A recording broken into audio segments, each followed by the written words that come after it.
Railway Stokes પણ ફોકસમાં થોડાક દેખાઈ રહ્યા છે, ફૂલ સ્પીડમાં છે, ઘણા બધા ઓર્ડરને લઈને અહીંયા આપણને એક અપડેટ જોવા મળી રહી છે. શું છે ખાસ વિગત, એની માહિતી સાથે સહયોગી શ્રદ્ધા પરસાણીયા આપણી સાથે જોડાયા છે. જી શ્રદ્ધા, જણાવો રેલવે સ્ટોક્સને લઈને શું વિગત છે?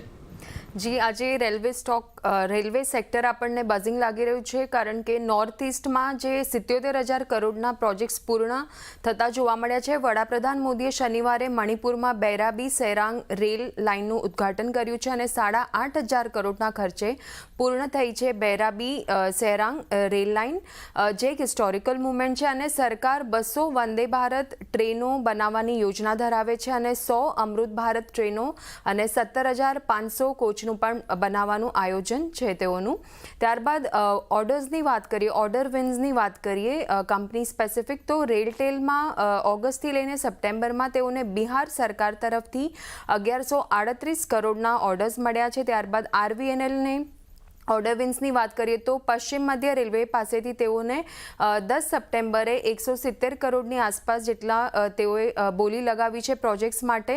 અને જુપિટર વેગન્સને પણ ઓર્ડર્સ મળતા દેખાઈ રહ્યા છે. તેઓને રેલવે તરફથી 113 કરોડના 9,000 એક્સેલ્સ બનાવવાનો ઓર્ડર મળ્યો છે અને વંદે ભારત ટ્રેનો માટે 215 કરોડના 5,376 વ્હીલસેટ્સ બનાવવાનો પણ તેઓને ઓર્ડર મળ્યો છે. અને ટીટાગઢ રેલની વાત કરીએ તો તેઓને પણ એક મોટો ઓર્ડર તો દેખાયો છે. NCCને MMRDA માટે 1,599 કરોડનો ઓર્ડર મળ્યો છે. રેલવેને 312 કરોડનો ઓર્ડર મળ્યો છે.